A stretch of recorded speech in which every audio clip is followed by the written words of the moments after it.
Cam Ward. Absolutely. You're the number one pick. More times than not, it's going to be a quarterback, and especially in the situation the Titans are in. Will Levis is not the answer. We've known that. I think they're ready to move on. And you have two quarterbacks in this draft that have the potential to be very good. With this number one pick, the biggest thing with this pick a lot of teams do is draft on upside and potential. Yeah. And I think that's what you have to do. The battle between Cam Ward and Shedeur Sanders is something that's going to continue till we get to the draft, whether who's going to be the number one pick. I think it's a toss-up. I think you could take either of them here and be happy. But when you're drafting off potential, it's Cam Ward. I said this earlier to John. I think Shedeur Sanders is the more ready NFL quarterback right now. Yeah. But we agreed that Cam Ward has the higher upside and the higher ceiling. Yeah. We know that Shedeur has the higher floor. He, at the very least, is going to be compatible in the NFL, I guess, somewhat to say for a little bit. He's not going to, I don't think he's going to come in and just be god-awful. Right. But we know that when it comes to the athleticism and ceiling that comes with Cam Ward, it's huge. Yeah, 100%. The Titans are not a team that's going to win anytime soon. You need a quarterback that you can develop, you can run with, you kind of build and base around it on your own terms. And I think Cam Ward's that guy for him. Absolutely. That brings us to pick 2 in the Cleveland Browns. And we stay here at quarterback. The Deshaun Watson run is over. Yeah. I don't think there's a chance he can be any kind of a good quarterback in this league anymore at this point. You have the number 2 pick. Myles Garrett just requested out. I think it's kind of time to reset.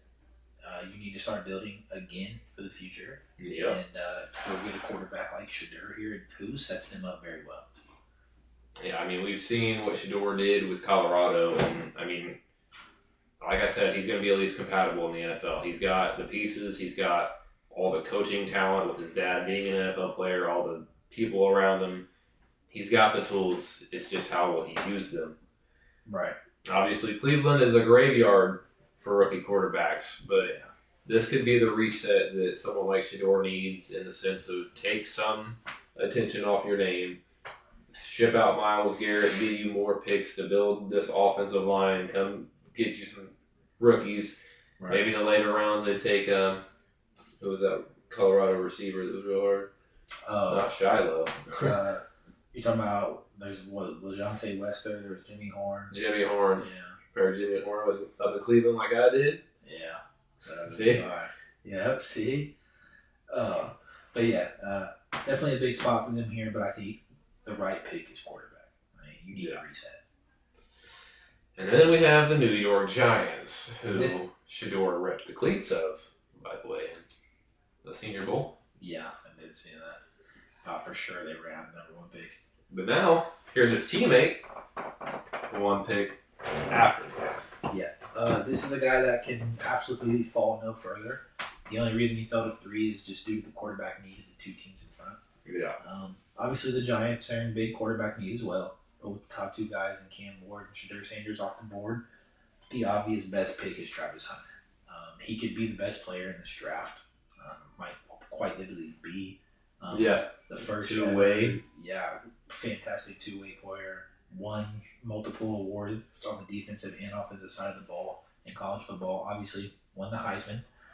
Best player in college football.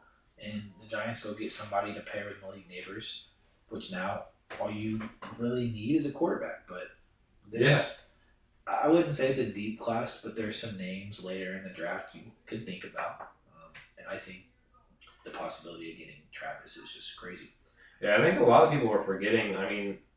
Obviously there's some shakier talent in round 1, but I feel like the deeper talent is so stable that you can get somebody in round 5 and 6. It's still just as good as somebody in round 2. Right. I 100% agree. So the Giants take the best player available here.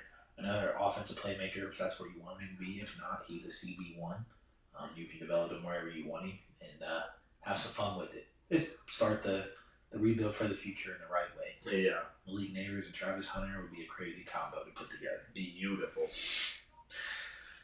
All right, that'll bring us to pick number 4, the New England Patriots. New England, stand up. You get the Penn State defensive edge, Abdul Carter. Quite possibly the best defensive player in this draft. Yeah, I love Abdul Carter. Maybe Travis.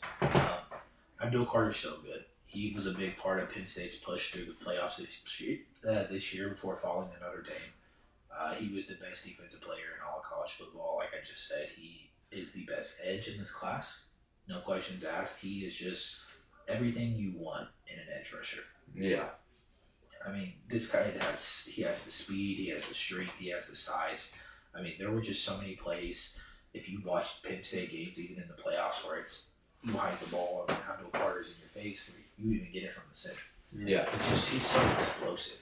He reminds me so much of like Michael Parsons. Yeah, I just feel like this is the best player available situation. Obviously, you got your quarterback in Drake May. Right. You need some offensive pieces, but nobody there right now that you want to take over Abdul Carter. Yeah, he could be your defensive focal point for the next couple years. Next, however long you're there. Yeah. The Jacksonville Jaguars. I don't think it's been alive for a while. Yeah.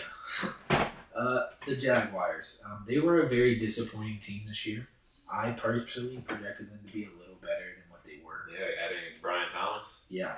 Who, without Gabe Daniels, could have been Rookie of the Year, let's be honest. He had the best, and Malik Neighbors kind of played part in that best receiver of the class role. But he's super good. But I think a big need for them is that interior defensive line, and Mason Graham's no better fit for that. Yeah. I mean, this is a guy that dominated over at Michigan. He was the focal point of that defensive line for a couple of years.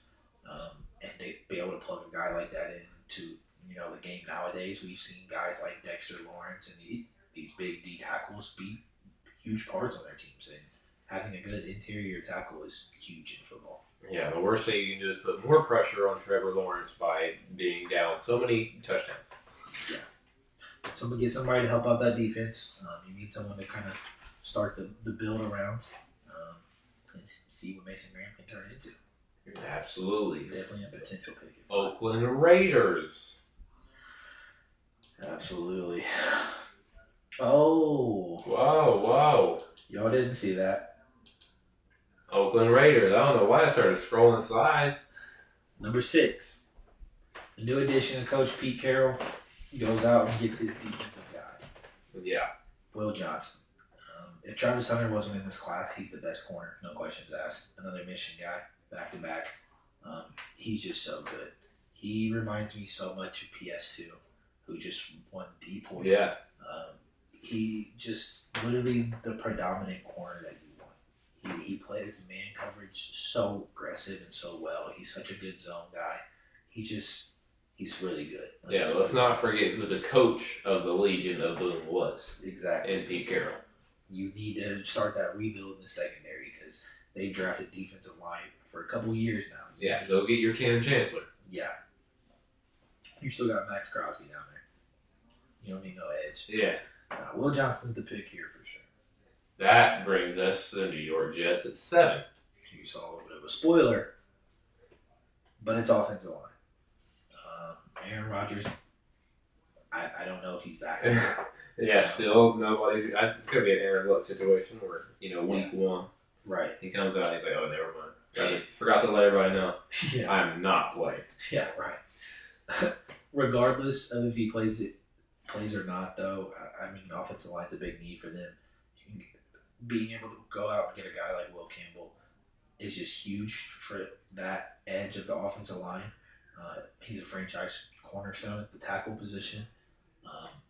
And whether you got to protect Aaron Rodgers or you got to protect Jordan Travis, somebody's got to be protected. Yeah. You need a quarterback back there that, even if it is Rodgers, he's not going to be very mobile. He's space for Brees Hall. Yeah. I mean, there's a lot of reasons to go out and get an offensive lineman. But I feel like he fits the Jets just very well. Yeah, 100%. All right. After the resurgence of Bryce Young leads the Carolina Panthers at 8. You know what he needs. A 6'6" tight end out of Penn State. And when I tell you, this might be outside of Brock Bowers the best tight end prospect I've seen in a very long time. I mean that. Tyler Warren made so many insane plays for Penn State, just even in the playoffs. It was wild. This is a guy that can go out and out jump anybody. He's a guy that will route you up no matter who you are. He's so strong. He makes people miss in the open field. He runs people over. I mean, there's just nothing he doesn't do. And Yeah.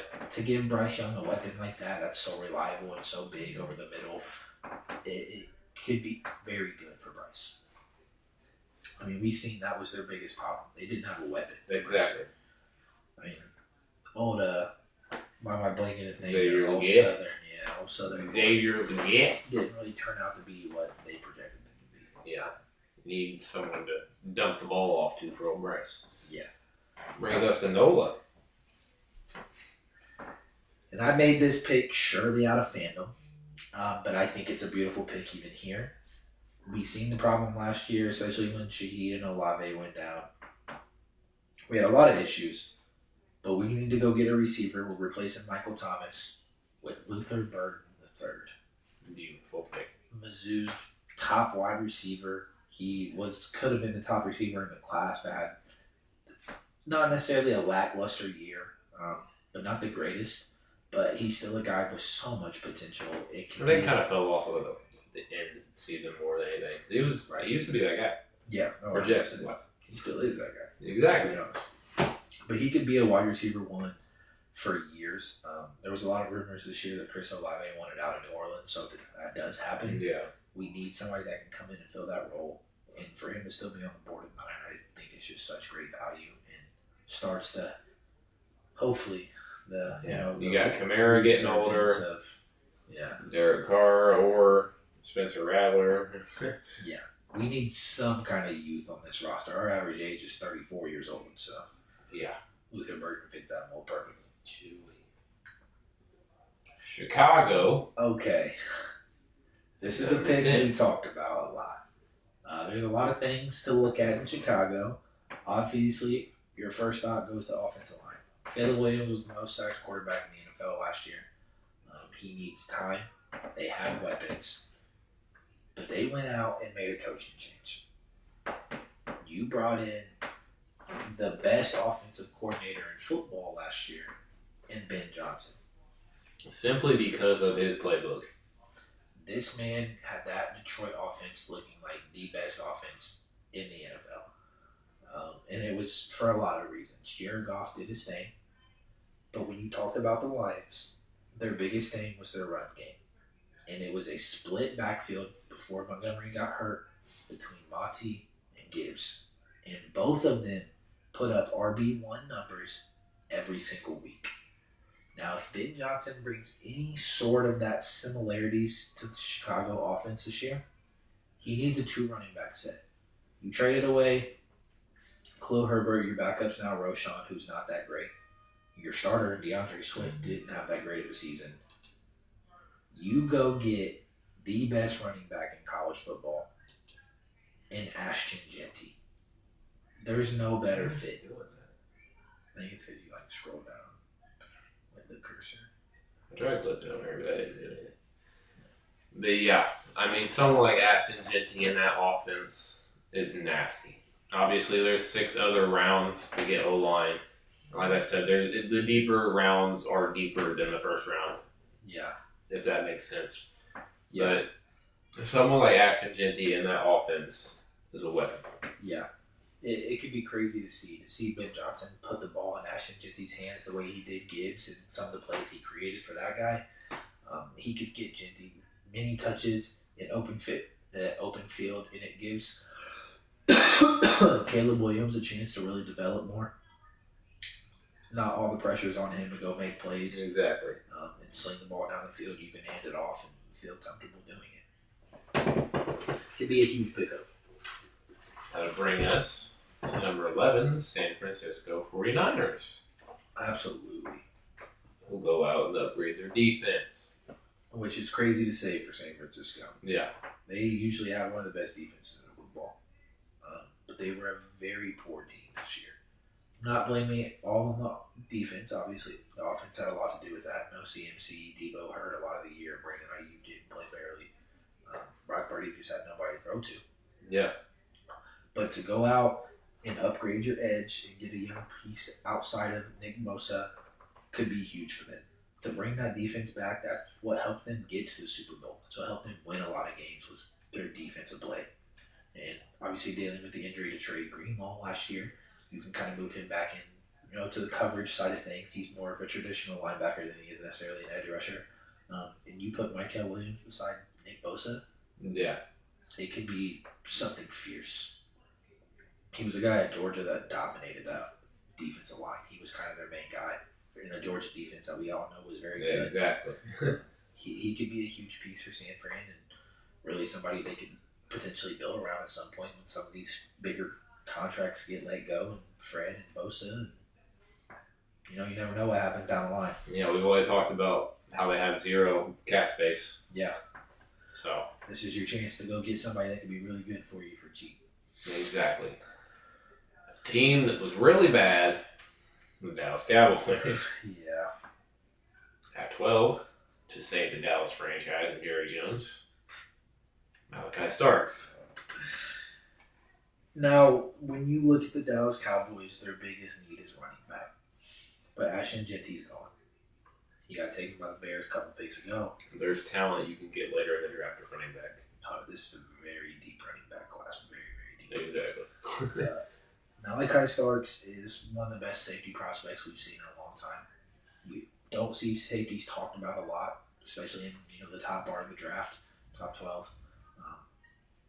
But he's a guy that could come in and make a big impact.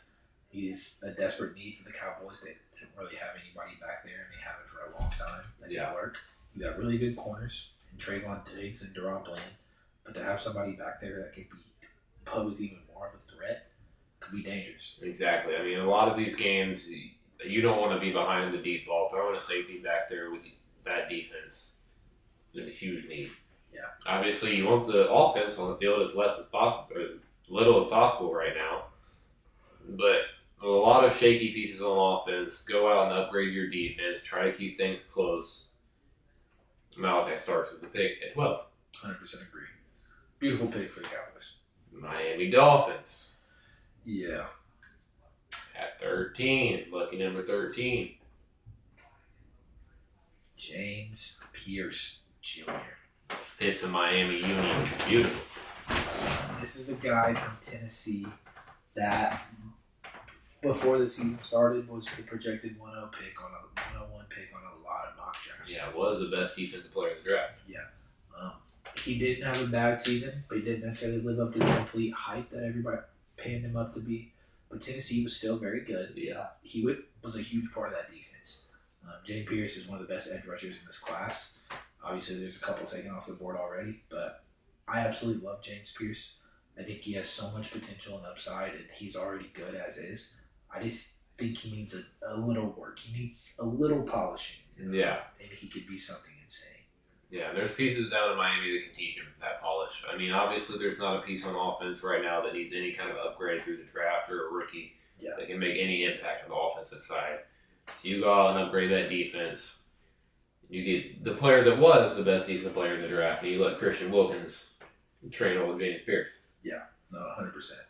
I think it's a beautiful fit. They need some young pieces on that defense, especially on defensive line. Since Christian Wilkins is still starting DT, and he's like 35. 36 Wilkins, he's in Las Vegas. He moved to the Raiders last year. What you mean? That was last year in Max Crosby. Christian Wilkins? He ain't been there. Who was it that I was thinking of? I don't know. They don't really have anybody anymore. Emmanuel Agba? Emmanuel Agba? What the hell? Calais Campbell. Oh. That's what I meant. Yeah. And you got Chop playing I like outside him. linebacker. Chop. I love Chop Robinson. Agba. You got Ramsey still. Devon Holland. But you need some D-line. Yeah, exactly. And James Pierce is the perfect player for that. All right, that'll bring us to pick 14. The Indianapolis Colts is a local fan base for us here at the Travis and John Show. And there's a few positions in need you could talk about for the Colts. But I think think a big thing they do need to start to work on again is that offensive line. Absolutely. That starts with Kelvin Banks Jr. Absolutely. The tackle out of Texas was really good for them this year, helped protect Quinn Ewers a lot. But they're just getting old. We've always kind of thought the Colts to have a good O-line. They have big names, but some of these guys are closing into their mid-30s. Quentin Nelson, Ryan Kelly, Rashad Raymond. A lot of these older guys kind of starting to need to be thought about being replaced. If you want to stick with Anthony Richardson for the foreseeable future, you need to make sure he's protected. He's been very injury prone. Missed his whole essential rookie season, except for 2 games. Yeah.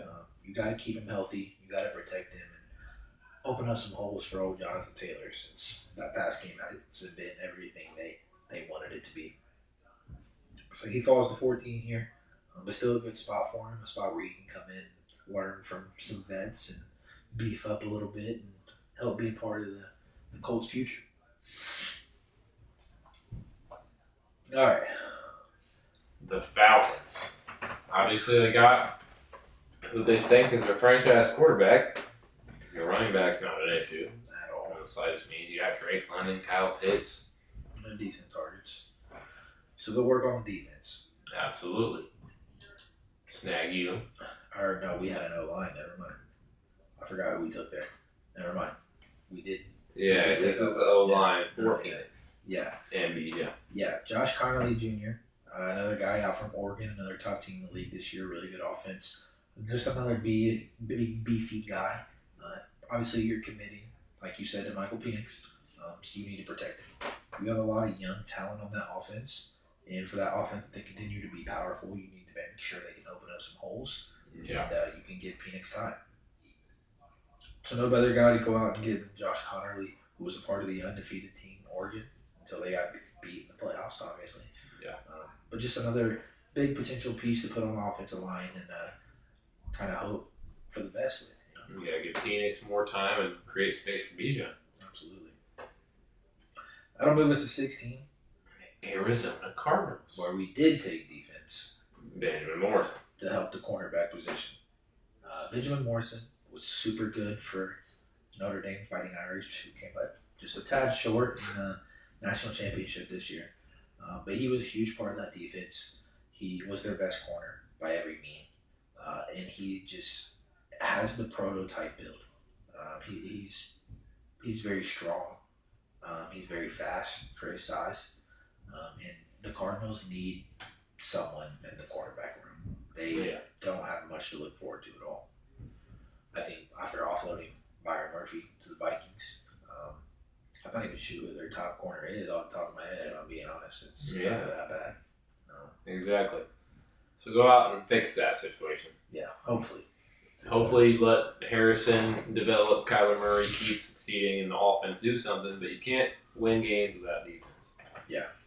100%. Speaking of can't win games without defense, the worst defense in the NFL, and the reason they missed the playoffs, having your quarterback throw for the most passing yards and most touchdowns in the league, Joe Burrow, the Cincinnati Bengals, 17 take. Shamar Stewart. I thought I wasn't going to do it that time. I was going to be so mad. An edge rusher from Texas A&M. And this is a potential pick. He wasn't a huge name in college football last year, but he has the upside to be a starting edge rusher in this league.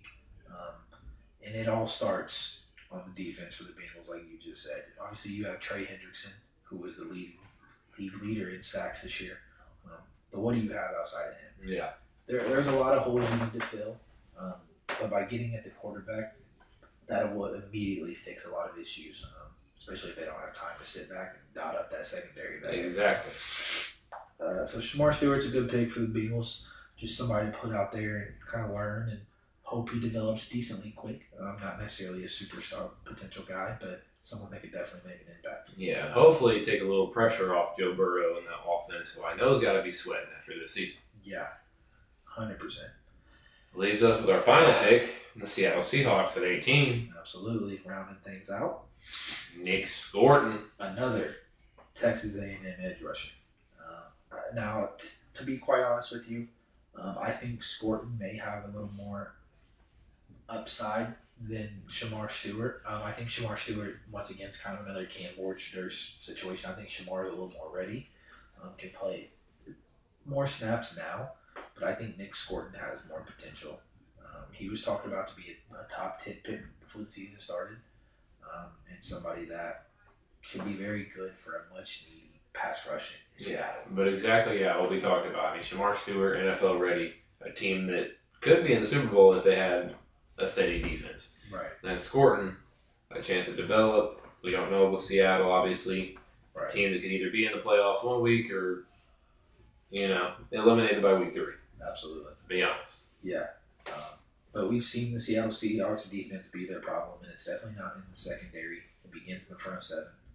And you got to start working on that at some point. You just have no young guys. It's a lot of older guys and already proven and out of prime guys. So you've been playing down there. To start somewhere with a lot of potential to score. I think you're moving on from Gino after this season, so At what point? really potential and rebuild could be on the horizon. Yeah. Love you, Mom. Appreciate you tuning in just for any part of it, though. Just want to put that on there. As always. Comments. But yeah, that is officially our first 2025 NFL mock draft for the Travis and John Show. First of very many. Things will change, trades will happen, players will move. Somebody will come out and say they don't want this player.